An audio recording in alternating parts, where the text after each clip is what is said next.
What's good, YouTube? It's Mike. Today, we are reacting to Thomas Bryant plays a huge role in the Lakers season turnaround. I feel that if it's not him, it's LeBron. Because the way LeBron is playing, he's playing like he's young still. And that dude is 20 years in the league, like to be 21. Bro, he needed to just get out of LA. Go back to Cleveland. Just go back to Cleveland. Get you another ring in Cleveland. Let me know who do y'all think. I think it's more LeBron. I think it's like a whole joint effort. I think it's who Russell. Like, let me know in the comment section. But we're about to get into this video. The Volkswagen Taos, German engineering everyone can get into. Visit your local Volkswagen dealer for 3.9% APR financing for 36 months on most new 2023 SUVs. The thing that's different about a Verbo vacation home, you always have the whole place to yourself. No stranger at the dinner table. Everybody chipped in. That's what family do. But one guy in particular, he embraces the family concept, believes in it, and we doing it. And it may seem corny, I really don't give a damn. TB.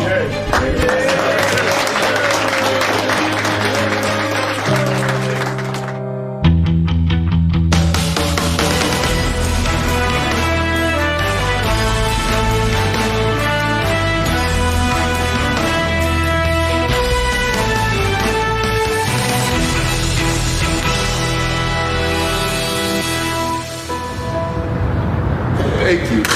Appreciate it, man. You ready to roll through? Let's do it. Let's do it. This offseason, as the Lakers sought to add a big man and amplify their offense, a familiar name rejoined the organization. You're the first thing right here on the right. Give you all the room you right. need. I like this. Back to the original number, baby. Back where it all started at. Number 31. It's the 31 that works right there. It's like another surreal moment, man, just being back in here. Makes me feel like me. I love it. And with the 42nd pick in the 2017 NBA Draft, the Utah Jazz select Thomas Bryant from Indiana University. Bryant's career originally began in Los Angeles in 2017 after a last-minute deal with the Utah Jazz. There's a report that they traded 2 picks to get you to the Lakers. I mean, is this the first you're hearing about it? Yeah, this is the first. I'm hearing about it. That's crazy, bro. You off to LA. I feel blessed to be with the Lakers, man. Thank you so much. I appreciate it. That's fire to get picked by LA. Good, man. I'm on the Lake Show. With Braun. After his rookie year, the Wizards claimed Bryant off waivers, where he spent 4 seasons developing versatile skills the purple and gold wanted back. Hey, TV. Looking good over there. It feels great to be back here in LA. It worked out kind of crazy, just from what they needed and what I needed. Just glad it happened. What LA fans are going to see different out of me from, my experience in the league is just like the attention to detail I hold for myself and the passion that I bring to the game of basketball. Appreciate that. We've got some news. Let's change gears. The Lakers signed free agent guard Dennis Schroeder to a 1-year deal for $2.64. Bro, I don't know how. Dennis is a good guard. I don't know how. I don't know if y'all gonna bring him back next year. If y'all go to the playoffs, I think y'all should bring him back. Cause he's balling too. You can't lie. And then y'all just got Rui Hachimura. I don't know. Lakers might be doing something. $1 million. Hey. Dennis, first off, welcome back. Do you feel like you have unfinished business here? Yeah, for sure. I mean, I said it in my exit meeting, I think, that we have unfinished business. We're playing with Bron, AD, now us, and we just got to take care of this stuff and win a chip. Like Bryant, Schroeder's returning for a second time, having played for the Lakers during the 2020-2021 season. And after stops in Boston and Houston last year, it was time for a reunion. I will make sure everything I can do, I bring to the team to win ball games. And I mean, Coach Darvin knows. He knows me for 10 years now. He knows what I bring, and whatever it is, I'm gonna do whatever to get a W and finish the unfinished business. However, as the optimism around both additions swelled, things abruptly changed in an instant when Bryant and Schroeder both suffered thumb injuries, requiring matching surgeries just 1 day apart. It was good to have somebody that you could talk to, feed off the same energy and know what you're going through with the same injury. I mean, he got on his left hand. Yeah. I'm on my right, but I mean, it was pretty cool for these circumstances. We had the same mishaps, same things going up and down, Talking to each other, what he does, what I do. These are things that you go through with surgery and everything, so it was good to have someone that knew what we were going through. I didn't even know they had a thumb injury. That's crazy. Morning. I've only broke my hand, sprained my ankle a couple times. Broke collarbone from the lacrosse. But I really didn't have to have surgery. I just had to have it in a sling or something. The process of rehab can often feel isolating. However, in this case, both athletes were able to lean on not only each other, but also on one of the world's leading recovery specialists. Good morning. How are you? I'm good. About yourself? I'm always good. Yeah, it was good too. Yeah? Mm-hmm. All right. So both Thomas Bryant and Dennis Schroeder sustained an injury to their thumb ligament. It's called the UCL. They both had surgery, and they're both actively in rehab right now. That's your best yet. Is it? Uh-huh. It feels great, too. Arch as much as you can. Meet 3 people who took control of their money with a Chase Secure banking account. No minimum deposit to open. Simple tools. Control at hand. One bank for today and tomorrow. Chase. Make more of what's yours. Here's one thing you need to do before you buy anything online. Don't spend another dime on Amazon until you watch this first. Watch this. I can show you how to get the sweetest deals online when you shop from major retailers like Amazon and Target. You can drop prices automatically. I can show you how, but I can't. Is that your max? Improving again. Fantastic. 5? Yep. Their rehab trajectory, you would almost think it would be following. I had to do that with my hand, but I had to put it in ice, and they had like this. Once I took it out, they had like this little ball. It was like a mesh thing. You had to put your fingers in it, and you had to spread it out. Like that shit was like the same recipe all the way through, and they're completely different plans, and it's very tailored to how they're presenting. Do you have any pain when I push here? No. It's not a normal feeling. I still feel it like on the joint. Yeah. But it's no pain. Okay. We've been working every day for like 1.5 hours. I feel comfortable. So she's taking good care of me, and we're heading into the right direction. You sore in here? That's good. And nothing along the start line anymore. Awesome. From the demands of rehab, your tissue has responded perfectly, but we still have work to do. I'm feeling good. I'm feeling really, really confident with my thumb.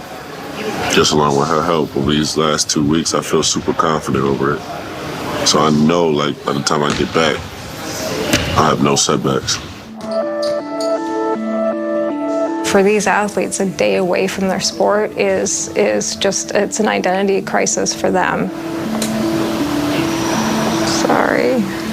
I think it's beyond empathy. I think it's understanding that there's a person behind the athlete and really developing a bond and a level of trust to be able to work with them that intimately from a point where they're injured and at the lowest level mentally. So you're gonna start with this one today? 4 sets of 25, 20 easy, 5 fast. Anatomy in the hand is quite complex. There are so many muscles that we're taking into account. There's things that Dennis is able to do that Thomas can't, and there's things that Thomas can do that Dennis can't. Bravo. If you put a gripper in their hands and they just, grip mindlessly, they're not necessarily going through full range, and so that activity is actually a sustained activity. That's different. I wanted to be an athletic trainer with my sports associate's degree, but this meticulous that you have to learn how to do, that's crazy.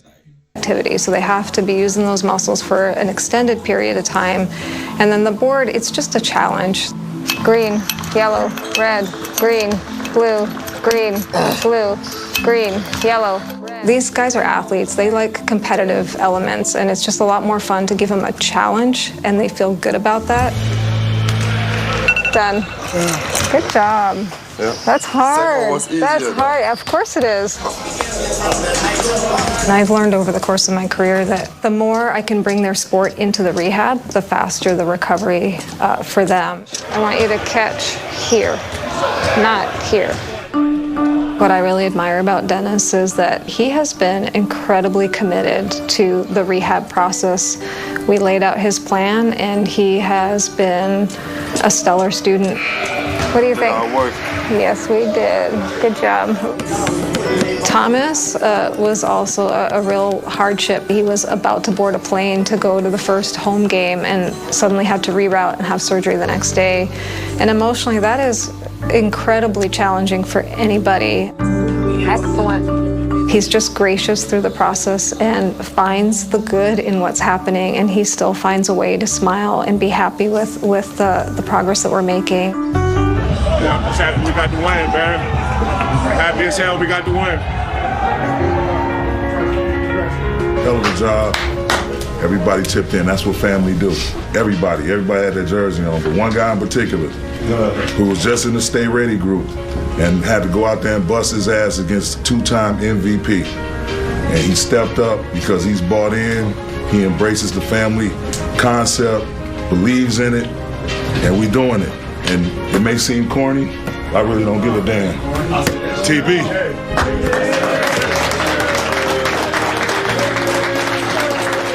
He's back out here busting his ass for us, giving it everything he got on both sides of the basketball.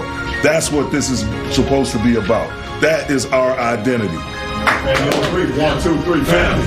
The Lakers, after their worst second quarter in franchise history, Big Game James, saw them down by 25.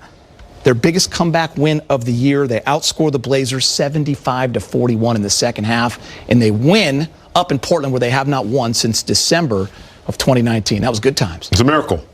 That boy balling. That boy balling. A miracle tonight. Yeah, I mean, we were talking about, them getting. I still don't know if they're going to get up to I don't know. They have a while to go. Let me see if I have time to look at the standing. The lead down to 15, just you're chipping away at it, get it to 10, and they could, possibly have a chance. And they did a great job with some help with Thomas Bryant and some role players. We've talked at length a number of times over these past 20-something games without AD, just how Thomas Bryant has come into his own. It's great to see him healthy and thriving, and how he's making himself some money down the road and where he belongs on this team and his role. He's won games for the Lakers. Tonight he was fantastic, guys. He tied his career high of 31 points. He was 12 of 15 from the... Okay, so it goes Nuggets, Grizz, Kings, Pelicans, Clippers, Mavericks, Suns, Jazz, Timbers, Warriors, Thunder, Trailblazers, and Lakers. The Lakers are couple games behind the Warriors. And then I think in 10th place in the play-in, so we'll see. On the field, he had 4 threes. He was also 3 for 3 from the free throw line. Check out the rebounds too, D-Fish. 14 rebounds, 5 of those offensive with those 2 putback hammers that you will see in the highlights, and also 2 blocks. So he did it on both ends of the floor. Remember, there was a stretch where Wenyen was getting a lot of those minutes defensively down the stretch, but it was Thomas Bryant tonight that they relied on. Nobody needs to draw up plays for you. You don't have to be a feature guy. You don't have to start. You don't have to play a certain amount That's Derek Fisher over there. of minutes. You just have to have positive impact on the game. That's what Thomas Bryant does almost every time he steps on the floor. I think in the second half, what changed was just our demeanor. We all talked about it at halftime. We knew that second quarter got away from us, and we wanted to give a better push in the second half, no matter what happened. You know, down by whatever, up by whatever, we have to come out with that same mentality that we did the second half and the first half. And for me personally, I just wanted to be available for my teammates. You know, I know my teammates have a lot of confidence in me, you know, to make the right decisions, make some shots out there, and I got to give it to them. Those guys really put me in a great position, and you know, I was trying to be aggressive out there and, you know, take whatever they gave me out there, and luckily it went my way. Thomas, as much as you can share, what was that halftime atmosphere like, and what were the words that resonated? You know, it was quiet at first, but then, you know, all of us got around together. We tried to figure out, we all were talking, communication, and I think that's what really changed with the second half for us. You know, all of us were communicating, seeing what we saw, saying what we saw, you know, and giving each other ideas about what we can do to get better out there. And I think that's a great thing when you have teammates in the locker room that, you know, take constructive criticism in the right way. You know, whether it's me or anybody else out there, you know, we responded well, and Pat Bev was really a go-to guy that gave us the energy and the resiliency that we needed out there. Thomas, two questions. One, you said the second quarter got away from you guys. Where did you feel that slippage most? And I guess in crunch time down the stretch, you guys have been through now a bunch of wild stuff this season. Do you feel like those lessons are starting to kind of build up and help you guys navigate some of this? Absolutely. I feel like those lessons are really, really helping us in the long run. You know, there's been a lot of games where we were close by and we lost some, and a lot of games that we were close and we won some, but we want to get on the winning side more often than the losing side. And what was your first question? I'm sorry. About the second quarter, where it got away from you guys. Second quarter, I think it was our communication. You know, we let some easy buckets get away from us, and you know, our defensive rotations weren't as quick as they were in the second half. So that was our really go-to thing of what we communicated about. Thomas, I was looking at your stats throughout the third quarter, and it was almost no miss. What did you say? 9% from three. It reminded me of a game you had with the Wizards. I think it was a perfect game. Does it feel? He don't know what he just said, bro. Does these games feel different? Yeah, this one does feel different because, you know, when we're on the road, but in a hostile environment against a great team. But really, I didn't even really think of that right there. You know, for me, it's just like I can't think about the past. I have to keep looking at the future. But it's funny that you brought that up. Yeah, I didn't even realize that till now, and that's funny because I didn't realize that. Shout out to Free Dog with this video. Hey, let me know what y'all think the Lakers gonna do. I think they can come back and make a real stand and get in the play-in. Because if you get LeBron in the play-in, I think he does the rest, and I think Russ can come back. And I don't know. We'll see. And the playoffs can play. We have a lot more time. We haven't even hit the All-Star game yet, so it's a lot more time. But hey, it's been Mike. It's been real. Peace.